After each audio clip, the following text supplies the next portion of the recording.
કાઠિયાવાડી ભરેલા રીંગણનું શાક હોય કે આખા રીંગણનું શાક હોય, આખા વર્લ્ડમાં ફેમસ એવું આ ભરેલા રીંગણનું શાક છે, જે જોઈને જ મોઢામાં પાણી આવી જતું હોય છે. અને આખા આપણા ભારત દેશમાં ભરવા બેંગન મસાલા લગભગ દરેક રાજ્યમાં બને જ છે. અને એમાં સ્પેશિયલ કાઠિયાવાડના જે ભરેલા રીંગણ અને આખા રીંગણ છે તે ખૂબ જ વખણાય છે. આજે આપણે કોઈ પણ કાઠિયાવાડી ઢાબા કે રેસ્ટોરન્ટના ભરેલા રીંગણના શાકને ટક્કર મારે અને કોઈ પણ વાડીના કે લગ્ન પ્રસંગના પ્રોગ્રામમાં જે આખા ભરેલા રીંગણનું શાક બને છે તે શાકને પણ ટક્કર મારે તેવું ઘરના સ્વાદવાળું ઘરે બનાવેલું ભરેલા આખા રીંગણના શાકની રીત જોઈશું.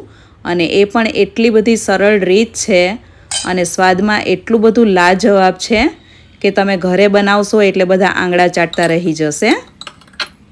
હેલો ફ્રેન્ડ્સ, વેલકમ ટુ વર્ષ કિચન. કેમ છો બધા? હું છું વર્ષા. સુપર હેલ્ધી, ટેસ્ટી અને ઇઝી રેસિપીઝ જોવા માટે વર્ષ કિચન યુટ્યુબ ચેનલને સબસ્ક્રાઇબ કરજો. અને તમને જો મારી રેસિપી ગમતી હોય તો વિડીયોને તમારા ફ્રેન્ડ્સ અને ફેમિલી સર્કલમાં જરૂરથી શેર કરજો. Thanks and stay healthy. ખૂબ જ હેલ્ધી, ટેસ્ટી અને એકદમ સરળ રીતે આજે મારી જ રીતે હું તમારી સાથે આ કાઠિયાવાડી ભરેલા આખા રીંગણના શાકની રીત શેર કરવા જઈ રહી છું. જે તમે એક વખત આ રીતે બનાવશો ને એટલે ઘરના દરેક સભ્યો વારંવાર બનાવવાની ડિમાન્ડ કરશે અને ઘરમાં બધાને ખૂબ જ ભાવશે. તો તમે એક વખત આ મારી રેસીપી ચોક્કસથી ટ્રાય કરજો અને બન્યા પછી કેવી બને છે તે પણ મને કમેન્ટ્સમાં જરૂરથી જણાવજો. અને તમારામાંથી કોને કોને રીંગણનું શાક ખૂબ જ ભાવે છે તે લોકો પણ મને કમેન્ટ્સમાં જણાવે. તો અત્યારે મેં આ દેશી રીંગણ લીધા છે. કાઠિયાવાડના જે આ રીંગણ આવે છે એકદમ નાની સાઇઝના અને એકદમ કૂણા હોય છે. તો 9 જેટલા રીંગણ લીધા છે અને 2 મીડિયમ સાઇઝની ડુંગળી લીધી છે. જો મોટી ડુંગળી હોય તો 1 લેવી. 3 વ્યક્તિને સૌ થાય તેટલું આપણે અત્યારે આખા રીંગણનું સબ્જી બનાવી રહ્યા છીએ. તો તેના માટે એક મિક્સર જારમાં સૌપ્રથમ 20 કળી લસણ, 1 તીખું મરચું, 1 મોટો આદુનો ટુકડો આ રીતે ઝીણું સમારીને નાખીશું, જેથી એકદમ સરસ રીતે ક્રશ થાય. 2 ડુંગળી સમારેલી નાખવી. તમે આમાં લીલી ડુંગળી પણ લઈ શકો છો, લીલું લસણ પણ લઈ શકો છો. આ રીતે એક વખત સરસ ક્રશ કરી લેવાનું છે અને ત્યારબાદ તેમાં 1 ટામેટું નાખીને ફરીથી ક્રશ કરી લેવાનું છે.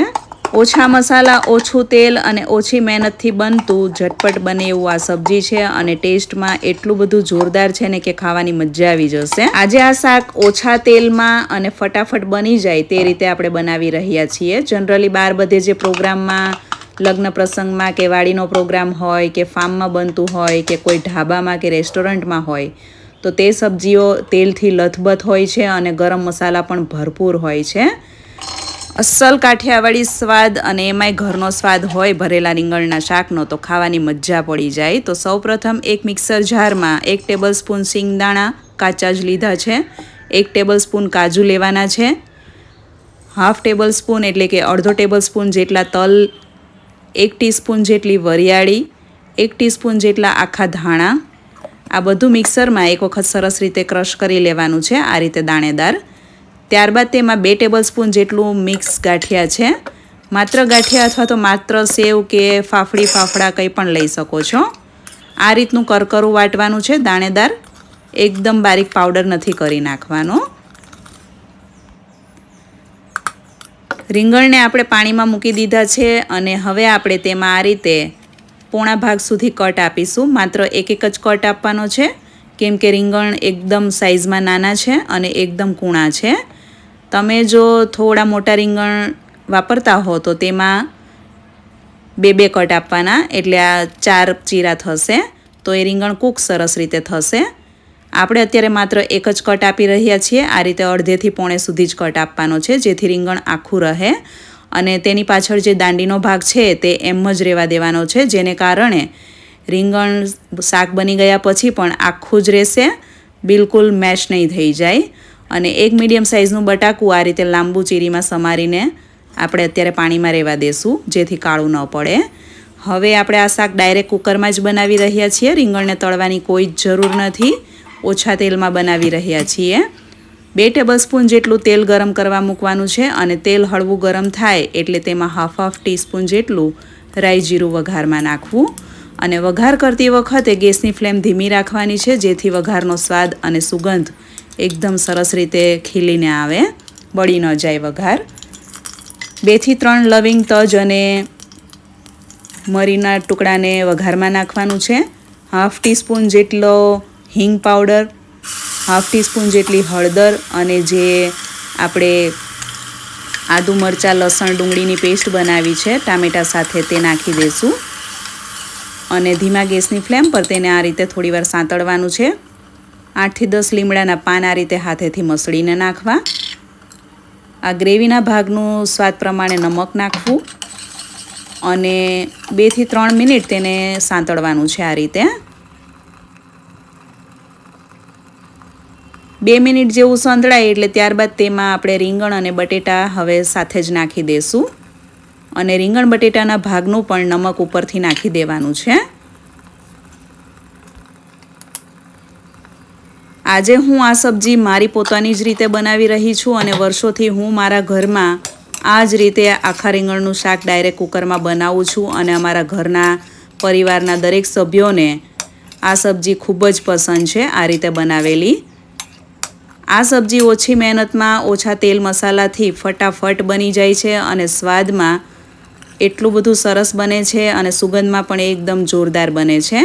તો આ શાકનો સ્વાદ અને સુગંધ 100 ગણો વધી જાય તેના માટે તેમાં 1 ટેબલસ્પૂન ઘી નાખવાનું છે અને આ ઘીને કારણે જ આ સબ્જી ટેસ્ટમાં અને સુગંધમાં એકદમ સરસ બને છે અને શાકથી એસિડિટી નથી થતી કે તેનાથી ગેસ અને વાયુનો પ્રોબ્લેમ નથી થતો. તો ઘી નાખીને હવે આપણે તેને ઢાંકીને 5 મિનિટ સુધી ધીમા ગેસની ફ્લેમ પર સંતળાવા દેવાનું છે. થોડું ઘી તેલ ઉપર આવી જાય ત્યાં સુધી સાંતળવાનું છે. આ રીતે ઢાંકીને કૂક થવા દેવાનું છે. 5 મિનિટ બાદ તમે જોઈ શકો છો ઉપર એકદમ સરસ ઘી તેલ આવી ગયું છે અને રીંગણ અને બટેટા પણ થોડા સંતળાઈને થોડા એવા કૂક પણ થઈ ગયા છે. તો એક વખત તેને આ રીતે સરસ રીતે મિક્સ કરી લેશું અને ત્યારબાદ આપણે તેમાં શાકના બેઝિક મસાલા કરીશું.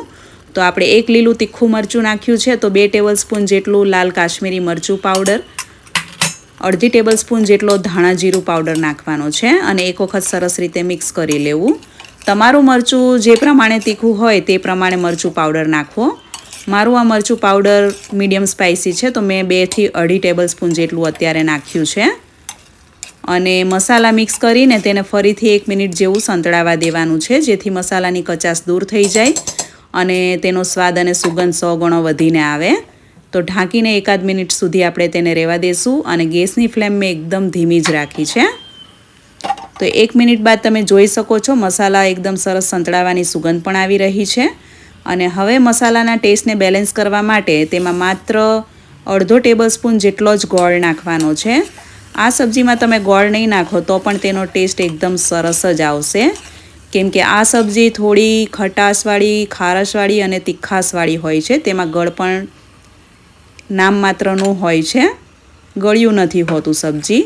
હવે આપણે તેમાં જે આપણે પાવડર બનાવ્યો મસાલાનો તે નાખી દઈશું, જેને કારણે ગ્રેવી એકદમ ઘટ્ટ અને કણીદાર તૈયાર થશે અને 1/2 ટેબલસ્પૂન જેટલા કાજુના ટુકડા પણ નાખવાના છે.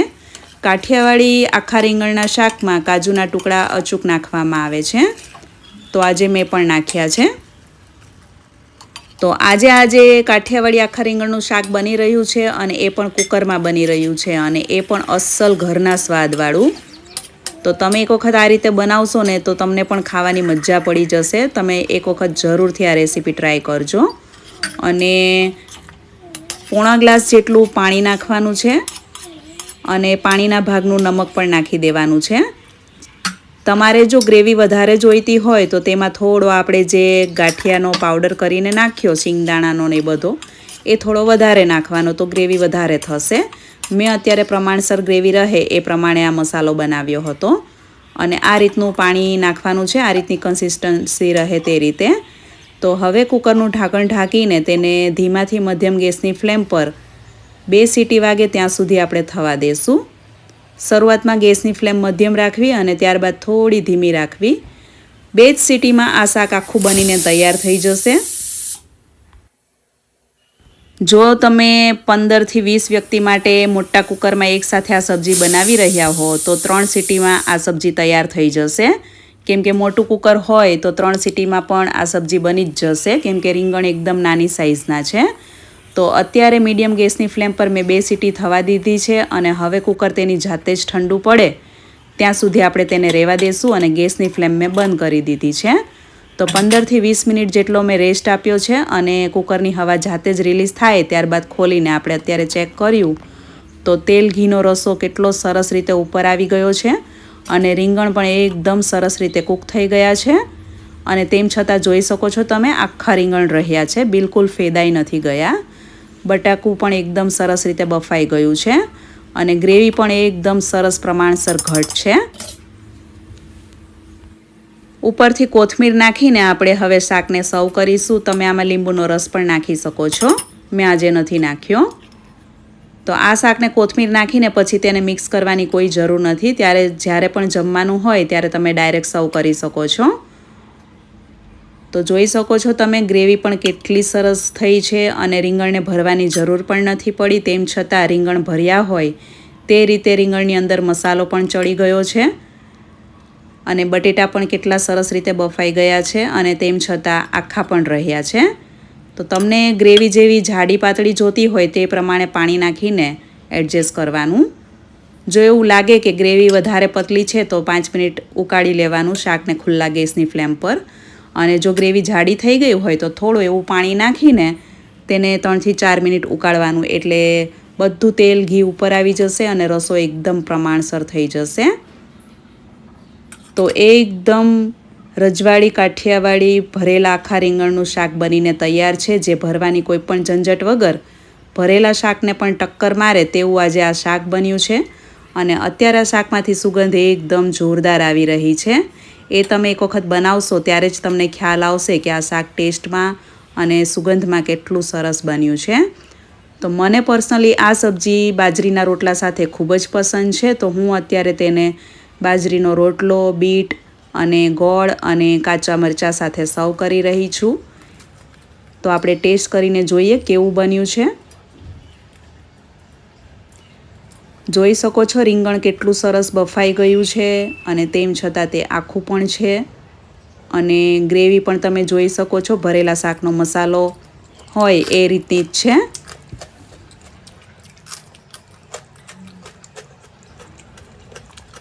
તમે ભરેલા રીંગણનું કે આખા રીંગણનું શાક શેની સાથે ખાવાનું વધુ પસંદ કરો છો? ખીચડી, રોટલા, ભાખરી, રોટલી, પરાઠા? તે મને કમેન્ટ્સમાં જરૂરથી જણાવજો. મને પર્સનલી આ સબ્જી ખીચડી અને બાજરીના રોટલા સાથે ખૂબ જ પસંદ છે અને સાથે દહીં અને છાશ પણ મને આ સબ્જી સાથે ખૂબ જ ભાવે છે. તો આજે મેં તો બાજરીના રોટલા સાથે આ સબ્જી ખાધું છે અને મેં ખીચડી પણ બનાવી હતી, તો ખાવાની મજા પડી ગઈ. તો ફટાફટ માત્ર 15 મિનિટમાં જ બની જતું આ શાક કોઈ પણ વરાના શાકને કે રેસ્ટોરન્ટ ઢાબાના શાકને ટક્કર મારે તેવું કાઠિયાવાડી શાક છે. તો તમને આજના આ ભરેલા આખા રીંગણના શાકની રેસીપી પસંદ આવી હશે તેવી હું આશા રાખું છું. તમે કેવા પ્રકારના કાઠિયાવાડી શાક અને ગુજરાતી શાક ખાવાનું પસંદ કરો છો તે પણ મને કમેન્ટ્સમાં જરૂરથી જણાવજો. અને તમે આપણી આ ચેનલ પર કેવા પ્રકારના સબ્જીઓની રેસીપી જોવા માંગો છો તે પણ મને જરૂરથી જણાવજો. રેસીપી તમને ગમી હોય તો વિડીયોને લાઈક અને શેર કરજો અને ચેનલને સબસ્ક્રાઈબ કરજો. Thanks for watching and stay healthy.